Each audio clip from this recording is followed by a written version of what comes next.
What's up, everybody? Big Herc 916, getting down fresh out. You know how we do it over here. And man, we got a special guest. I've been trying to make this one happen for a minute. This man is a very busy man. He's got a lot going on. I got Big Hit with me here today, and we're gonna get into it and get real, some real deep conversation. So hit the subscribe button, hit the like button, and Big Hit. Share with our audience a little bit about like your background and how you grew up, man. Because I know you grew up in a different generation and you know the different caliber of individual as far as who mentored you and you know how you grew up as a young man. Yeah, well, shit. I actually, my story is different, man.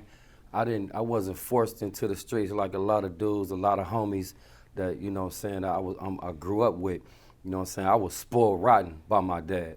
You know what I'm saying? He was a Vietnam vet, mom's a Jehovah's Witness, you know what I'm saying? Just basically in the house, you know, pulled apart. It was like the devil and God all in one, you know what I'm saying? Mom's being there having Bible studies, you know what I'm saying? And my dad come home and get to tearing up the Bibles and throwing them in the fire, burning them, you know what I'm saying? And cussing, I'll be in there with Pops playing with his guns and, you know, because he was an orphan, you know what I'm saying? He never met his Pops and all that, so he grew up rough, you know what I'm saying? And he didn't have his dad, so he kept me with him 24/7, didn't hide nothing, spoiled me rotten, you know what I'm saying?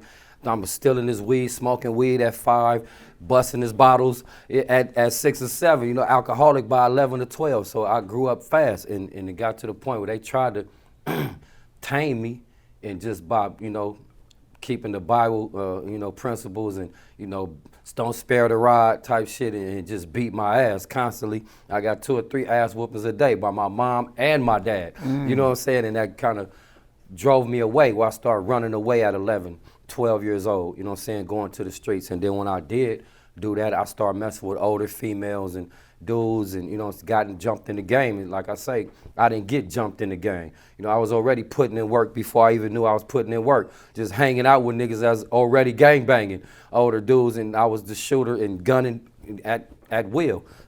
So it was different for me.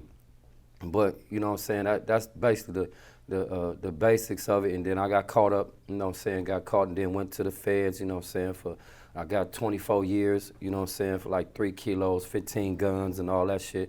And just, you know, the story goes on. Got out, went back to state, you know what I'm saying, did 9, you know what I'm saying, and I just been in jail all my life, probably haven't been on the streets a year. This is the first time I've been out a year. Oh, wow. You know what I'm saying, probably since 13 years old. Just back and forth to prison, you know what I'm saying, misled by, you know what I'm saying, bullshit OGs, and I ain't gonna say all of them is bullshit, but the majority of them was just misleading niggas to do shit that they didn't have the nuts to do. You know what I'm saying? You know, when you make reference to, you know, going to the streets, because, you know, similar, you know, as far as like, I had a good family. I feel structure. Like my mom wasn't like on crack or doing nothing crazy, you know, and I was like a good student in school. But, you know, the pull of the streets, once you kind of get around and you see like, you know, the big homies and you kind of like, you feel like almost like you become like a superhero once you build your rep up and people hearing about you. I mean, you know, growing up where there's certain individuals I know, like, you know, my neighborhood, you know, how I grew up and here in different hoods, oh, that's so-and-so with the, you know, he's got the Elko on D's, or that's so-and-so with the Cutlass on Zenith and Vogues, you know. So these people were like, almost like they were like infamous in the streets. Absolutely. And so like when you were going, were there certain people that was like that you felt like had an impression almost as much as an athlete? Absolutely. Them niggas is hood superstars, you know what I'm saying? Yeah. And they got the flow, they got the diamonds, they got the respect. Everywhere they go, niggas is saluting, bitches is running up, you know what I'm saying? They buying everything they want, and you know what I'm saying? You want to live that life and you want that same recognition. And you willing to do anything to get that position, to even just feel fit in, you know what I'm saying? And I felt like, you know, it's fucked up, because, you know, I got dudes to this day, homie, let me put in work trying to get put on. And I won't even put you on like that, my nigga. It's like, you got to do too much. You know what I'm saying? I wouldn't even mislead you like that down that road, because I know, you know, I wish somebody would have detoured me. You know what I'm saying? But like I say, I didn't get put on like that, because I was already doing the work without even knowing I was putting in work.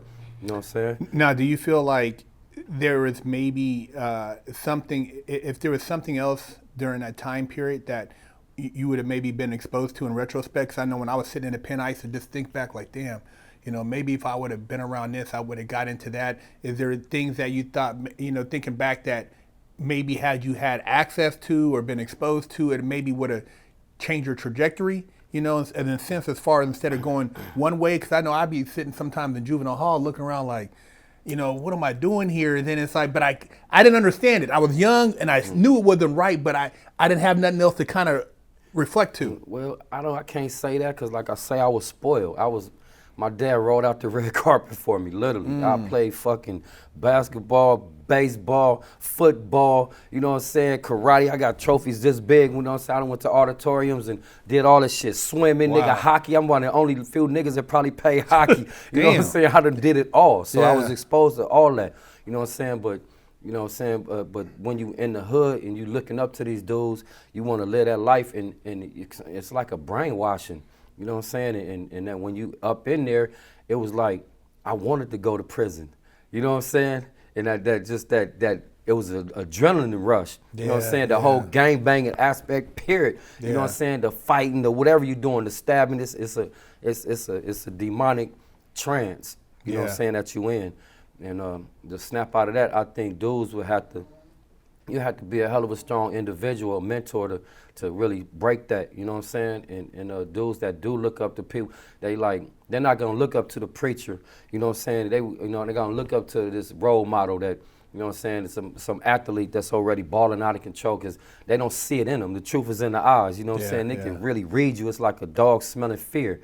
You know what I'm saying? Like, they know you're not real, my nigga, but some dudes will look up to me now. I think I can make a change, you know what I'm saying? Because dudes look up to me, even homies, little young homies or whatsoever, and I can really show them the struggles I've been through it. Because them dudes ain't been through it. You ain't really lived that life, you're not going to relate, you know what I'm saying? And it took a lot to snap out of it, you know what I'm saying? And then, because prison is no rehabilitation. You know what I'm saying? So you don't do shit but learn how to be a smarter criminal. You know what I'm saying? And you be so caught up in the wave that, you know what I'm saying, you don't even know how deep you be into the shit until it's too late. You know what I'm saying? You lose your life or you get life, you know what I'm saying? And a lot of niggas is like that. They lost hope.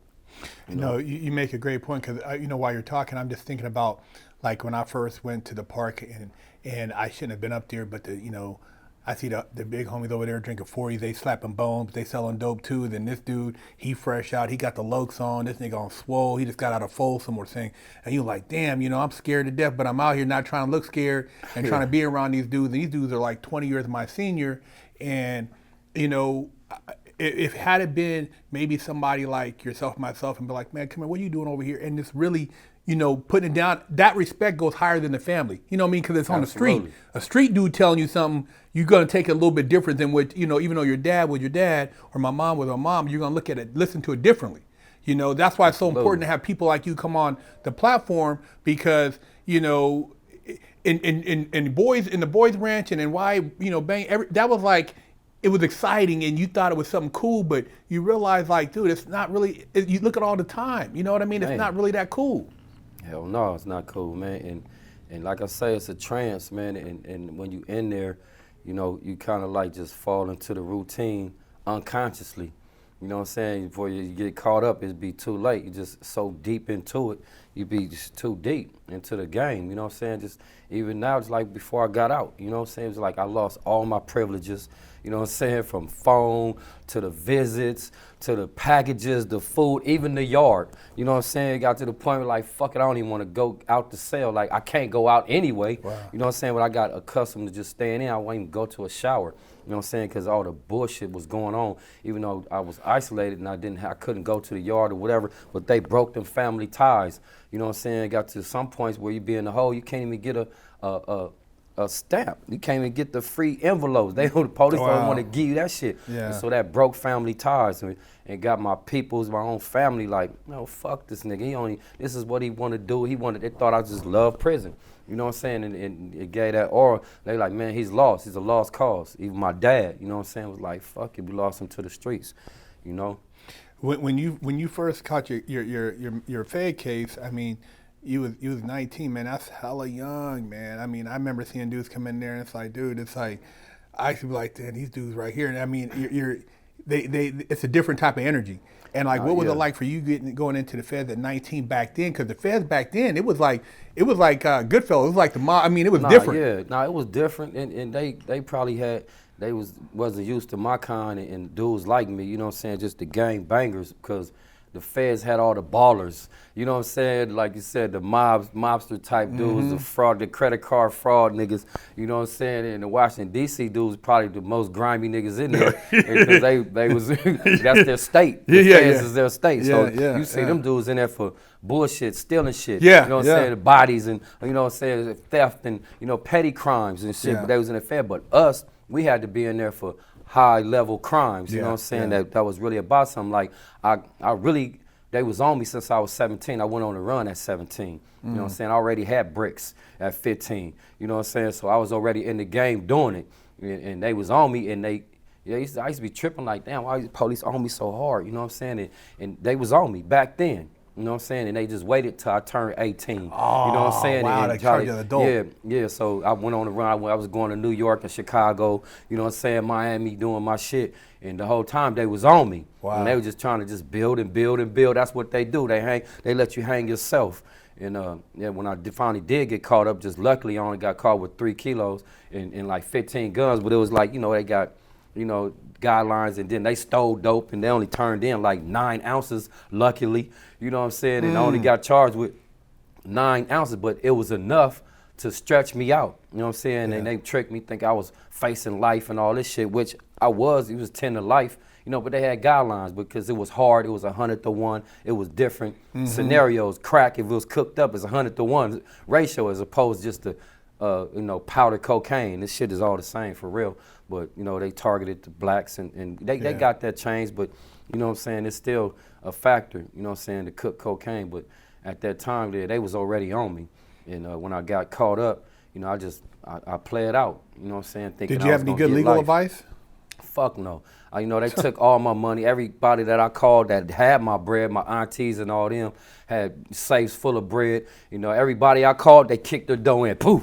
You know what I'm saying? Took the money, didn't turn it in type shit. You know, and spooked them. Oh, IRS, you know, money laundering and type shit. And they country as fuck. You know what I'm saying? And they like scared to death, never dealt with the law. And so they just turned it over. You know what I'm saying? Even some spots had dope in it. You know what I'm saying? And they went in and kicked the spot in. I'm talking about everybody I got on that phone and called with, they raided their house. Wow. You know what I'm saying? And so everything fell. I couldn't even bail out. You know, I had a no bail at that point, you know what I'm saying? But yeah, it just was like a lose-lose situation. You know what I'm saying? Where I felt like, damn, you know what? Fuck it. I'm guilty anyway. I'm going to plead out because they done kicked these other spots in and found all this other. They going to stretch me out even more. You know what I'm saying? So I went on and pled guilty like a dummy, you know what I'm saying, and ended up getting, you know, 268 months plus this, and you know what I'm saying, I didn't even know how many months, what they give you in months. Like, I know, that's crazy. You know, God, I did the math. I'm like, yeah, do what the is that math. divided by 12? Woo, shit. Yeah, so, yeah, but then, you know, I ended up beating my gun charges, you know what I'm saying, dude, OG Linwood, great, man, shout out Linwood from D.C., you know what I'm saying, he's a beast with the law. And then I just felt hopeless, like a lot of other dudes just feeling hopeless because niggas don't know, like, even though you guilty or whatever of shit you did, they don't go by the laws. They don't stick by the laws, and they do so much faulty bullshit, you know what I'm saying, where you be thinking like, all right, I'm caught and I'm really guilty. Deep down inside, I plead to this shit, not knowing they ain't even follow their rules. They like the criminals, the worst criminals, because they charging you with shit and not even going by the law. They falsifying paperwork and doing all this extra shit to convict you. And they committing perjury on stand. I'm telling you, like, man, you lying. How was you lying? You committing perjury. The judge like, oh, strike that. You know what I'm saying? Strike that. You know what I'm saying? Hold on. Not let me admit evidence and that's exculpatory evidence to prove my innocence. Even though I wasn't innocent, I can prove you know, a reasonable still rules doubt. To the game. You know what I'm saying? Still rules of the game. And I ended up beating the guns. Like I say, it was a 924C. Everybody was getting off of that. And I beat that, you know, and I pled guilty to it. But a lot of other dudes really don't know, that's stuck in prison. Like, fuck it, they feeling if you killed a motherfucker. I mean, but okay, you made a mistake. You was young, my nigga, and you know what I'm saying? You don't gotta hold that grudge against yourself. Yeah, yeah. All these years, you know what I'm saying? It's a way out, you know what I'm saying? You don't have to be just feeling hopeless and that was a trip. Niggas was just feeling hopeless, like just even turn to drugs, like young niggas snorting heroin and shit like that. Just like, fuck it, I lost my appeal. They don't even go to the Court of Appeals and go exhaust their remedies with the Supreme Court, nigga, and then go to the federal level, you know what I'm saying, where you do get your action at, and it's just fucked up, you know, but now dudes are seeing like I could be that stamp, you know what I'm saying? That like, oh, it can happen, man, you know what I'm saying? How many people do you think really, if they went in that law library and started filing paperwork, could get remedy? Because I know when I used to be up in there, and there was a lot of dudes from the East Coast. I used to run across like a lot of brothers from Nation up in there study with that taught me how to shepherdize and look up cases. Some brothers from D.C. I had a brother from a OG brother from L.A. and they were like, youngster, what you trying to do? And they start helping you, but a lot of dudes, like you said, they don't even fight. They don't even fight, man. They caught up into their yard politics, my nigga. They out there doing this and that, picking straws, seeing who gonna stab the nigga next and all whatever you doing. You know what I'm saying? Going to the business room, swallowing dope. They caught up, you know, writing bitches or just smoking weed and drinking. I was there. I know. You know what I'm saying? They don't have the time to. What they do got time. Sound funny. Like you don't have the time. You got a lot of time. Yeah. But, you know what I'm saying? It's just like you so caught up into this prison life. You don't sit down and think like that. Then you lost all the contact with your family members, and they make it easy because they done took every, you know, you on every restriction, you know, so they break them family ties, and nobody out there is really reaching out to their family, you know what I'm saying? And you know, they ain't even sending them the money now. It's like, damn, I just gave you $100 last week, motherfucker, not knowing the commissary price is so fucking high, you know what I'm saying? And then they taking over half of your money when it come in. It's like, damn. You know what I'm saying? Like, you're not getting shit for your dollars, you know? Little ass tuna pack for $4, $5, $7. You know, you get 4 or 5 of them, you know what I'm saying, just to make one meal. Yeah. You know? So that's like, it's fucked up. Yeah, there's a lot of aspects where, you know, sometimes, you know, when I flash back and I think, because I didn't get no visits my whole time I was up in there, so I'm thinking like, God, was I that bad to everybody where I can't even get a visit? Nobody wanted to come out here and see me, you know, so I had to really look at myself, and I'm seeing other dudes who are pieces of shit get somebody to come up in there and see them, you know, they bitches or they family members, whatever the case may be, and I used to just think like, man, how'd I get here? And I used to just try to really figure out like the choices, and for me, I would go back to like, you know, it didn't start with the bank robbery. It started with like the choice where I made, maybe where I ran up in there and stole them feelers. And then from the feelers, I went to something else. And then I went to the dope. You know what I mean? And then it elevated. Yeah. So it's like little, people don't think nothing of it, but when I see stuff, I'm like, there's gateway crimes that when you think like, wow, if I can keep going and it leads to something bigger, then you become a full-blown criminal. Absolutely. It just goes on and on. You just, not even there, you just not introduced. You already got the heart in you to do the crime. It's just about knowing what crime to commit. You know what I'm saying? Somebody presented to you how to get some dough easier than, you know what I'm saying, and they convey it to you in a certain way where you think, damn, this is an easy lick. You gonna hit it. You know what I'm saying? They might not got the nuts to do it, but you do. You ready because you so thirsty. You know what I'm saying? You gonna pass, and majority of the times you pass. You know what I'm saying? But if you be doing it so many times, you can't pass but so many times. You know what I'm saying? Where you're going to get caught up, or not even that, somebody going to snitch on you, which is the majority of the times what happens. You know what I'm saying? And that be the downfall, man. You know what I'm saying? Once you got away with so much, you're like, damn, it took me a minute. I was doing, when I got out, I'm like, fuck, you know, I ain't going to sell no dope. I ain't gonna rob niggas and all this sort of shit. I'm gonna fuck with these traveler's checks and do all this and try to do it easier. And I was doing it so much, it was feeling like this shit was legal. You know, hey, man, man, call the manager. This shit is illegal, nigga. I'm trying to call the manager, bitch. I know this shit work. You know what I'm saying? Put it through the machine. I got addicted to it. And I went to jail for it, and I went right back. Damn. You know what I'm saying? Yeah, so, yeah, it was just like, is just blinded, man. You know what I'm saying? And greed and that, and the, you know, the necessity for dollars is just run a long way, man. It's like, you know, you really want to get rich or die trying. You know what I'm saying? And be caught up, man. But it really not worth it, because all the money in the world is not worth your life, my nigga, because you can't get them years back. You know what I'm saying? A lot of niggas die in prison that you don't even hear about. A lot of niggas kill themselves, can't handle it. You know what I'm saying? So, yeah, it's a trick. It's trickery.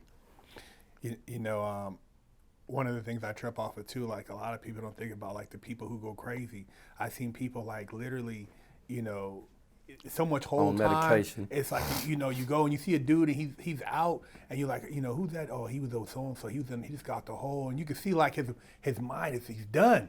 Yeah. Like, and I used to always like literally I would go back and pray and meditate like, please don't let me lose myself in here, because once you lose yourself, It's over. it's over. You get on the street, and I seen dudes at the halfway house. I was like, he ain't gonna make it, dude. He done. My co-defendant, he just went and lived on Skid Row. He didn't make it, you know. Yeah. And it's like you lose yourself, and once you lose like your realities, where you think prison reality is normal. Like I used to see some dudes doing stuff, and I used to avoid the TV room, but I see stuff going on. I'm like, God damn, man. You know, once you normalize that, how do you get back out and have a regular life? Yeah, I mean, you need mentors, man. Dudes that been through the struggle that can relate to them dudes, because once you pass that point, a lot of normal people don't want to deal with you. Yeah, You know what I'm saying? And they won't even open up the doors to you. You know what I'm saying? I can relate to them niggas, man, because, you know, I done took dudes off Skid Row, you know what I'm saying, made a bum a baller. Yeah. You know what I'm saying? And it's changed their mindset, like, man, snap out of it, fool. Like, even homies still call me from prison. You know what I'm saying? And man, shoot me $100, my nigga. Ooh, I'm gonna get a paper. I'm gonna get some wax, or I'm gonna get a 50 a hair round, or whatever the fuck. Just try to numb the pain. And I'll be like, dog, get your ass in the nigga. Wait, where your case at with it? Yeah, You know, it's like the lotto. Oh man, man, you got to be in it to win it. Put something in. Make them deny. They gonna deny me. They already defeated. They felt like, man, they denied me. They gonna deny me again, which they did me. Kept denying. And I kept putting the same fucking grounds in, and they kept telling me, yeah, we denied this already. You exalted your remedy. No, fuck you. You know what I'm saying? I know for a fact this is a violation. You know what I'm saying? And they'll just deny you they'll time bar you. That's you know right, time bar, that's right. You know what I'm saying? Or they'll say repetitious, you know what I'm saying? You can't bring this up again. Frivolous filings. And you know, and you guys got to keep fighting, man, and find different loopholes, because it is loopholes. Like I say, they did so much bullshit into trying to convict you. They crossed themselves out. You know what I'm saying? They overlooked. They might not have signed something, or they might have overlooked or surpassed a process. You know what I'm saying, that they had to do. Some DAs is not even bonded to fucking fight your case. You know, these is lawyers that don't have illegally. A bond. So they prosecuting you illegally, man. You know what I'm saying? And it's a lot of factors that people don't know about. It's just all about slowing down, man, and seeing what's most important, having, you know, your family members tap in with you and give you that action. You know what I'm saying? So right now I'm trying to get a nonprofit little situation going where the lawyers, even the lawyers, you know what I'm saying, they charge us so much. Niggas don't have that type of bread. You know what I'm saying? We're going to try to get something going with people donating. And we're going to have a law firm tapping in and really doing an innocent project, a real innocent project, not the bullshitting ones they got going now, because you got to fit criterias. You know, I sought my case to so many innocent projects, and they was like, you don't fit the criteria. And I knew I was innocent, you know what I'm saying, on certain situations, you know what I'm saying? Even if I wasn't innocent, y'all didn't follow your own guidelines, your own rules, so this should be thrown out. You know what I'm saying? You gave me an illegal sentence. You know what I'm saying? You're giving me time for multiple punishments. For one act. You know what I'm saying? I'm knowing you can't bowleg me and give me consecutive charges in time for this one charge, this one act. You know what I'm saying? You can't give me this is illegal. This is illegal. I'm pointing this out, and they just, who the fuck are you? You think you a lawyer? You know what I'm saying? I went pro per, and that's what really pissed them off. You know what I'm saying? And I really didn't get no love then, but they didn't respect it until a Jew lawyer hopped on top of it. He was a beast. You know what I'm saying? Eugene Iredale, shout out, my nigga. He was a beast. You know what I'm saying? He got me up out of there. You know, they respected him, and they couldn't deny it. It was undeniable motion. You know. Is there anyone in particular, like when you got to the feds, that became like almost like a mentor or somebody who, you know, kind of took you under their wing? I know for myself, there was two people that helped me out, one spiritually and the other one with the law, and it really just blew my mind, because when I started reading about the law, I felt like, man, I got played. Like, I started reading the law books and the congressional acts. I'm like, how could I be this stupid, man? Once you understand it, you're different. like, this is, you know, yeah. I mean, it was a couple dudes, man, triple OGs that, you know, I was looking up to and heard about, you know, like Ray Browning. You know what I'm saying? He's a legend, you know, on the streets and in prison. And he got an illegal sentence too. You know what I'm saying? And people look at, a lot of dudes tend to look at what they done instead of what they done. You know what I'm Yes, saying? yes, yes. You know, so you can't look at, you know, they hold yourself in guilt and just say, fuck it, let Yeah. it go. But, you know, this dude is in prison, you know what I'm saying? He's a drug lord, my nigga, and booming to this day is like, you know what I'm saying, that, but his name alone haunts him and blocks him out where the judges don't want him on the street. You know what I'm saying? But anyway, he pulled me up, you know what I'm saying, in prison and was like, we was doing all kind of shit, yoga, working out all day, just talking like, damn, he ain't the motherfucker that I thought, you know, that I was looking up to, you know what I'm saying, just all bad, just, you know what I'm saying, triple OG, gangster, killer, whatever the fuck, drug lord, you know what I'm saying, but he had a heart too, Yeah. you know what I'm saying, and OG Linwood Gray, you know what I'm saying, same situation, man, and they kept him in prison 45 years, man. Damn. He was fighting and fighting, you know what I'm saying? Finally got some access, you know, some action and got out, you know what I'm saying? The dudes was pulling me out like, man, calm your ass down, nigga. You know what I'm saying? I'm up there sharpening knives early in the morning, knuckles bleeding and shit. You know what I'm saying? Come knock on my, hey, man, you waking me up with that shit. And they say, oh, goddamn. You know what I'm saying? Hey, man, come talk to me. Like, man, what is you doing, man? Calm your ass down. Get your ass up in the law library. You know what I'm saying? I started hanging out with these older dudes, man, and they was lacing me up and giving me a point of view, a different point of view. You know what I'm saying? And, here, take this money. You know what I'm saying? Well, I wasn't even reaching out to my family no more. I'm hustling in prison, buying grams of heroin and, you know, grinding out because I'm on restriction. I'm giving niggas double the dope for the food. And then I'm giving them triple just to anything that'll equal out to the food. $200. You can't spend but $200 a month. That's right. And I don't even care if you got $1 million. You can't spend. You can't even spend that money because you're on restriction. So you starving. I done been in a hole. You know what I'm saying? Starving. Or drinking water just to kill hunger pains. You know what I'm saying? They could give you this one little piece of fruit and a little ass meal, and you can't, my kids will eat this shit and still be hungry. Yeah. You know what I'm saying? I'm eating orange peelings and nigga banana peelings and shit. Be like, damn, after I ate all my food, banana peelings in the tray, I'm hungry as fuck, I'm drinking water. I'm like, damn, look, damn, oh shit, I'm eating the banana peels now. I'm eating the orange peelings just to kill them hunger pains, you know what I'm saying? And it was fucked up. But yeah, it was a couple dudes that I was looking up to that kind of lightweight pulled me in, you know what I'm saying, and mentored me and got my mind right. Yeah, yeah. Hey, Big Herc 916, big hit. Stay tuned, more coming. Hit that subscribe, hit that like button. Yes, sir.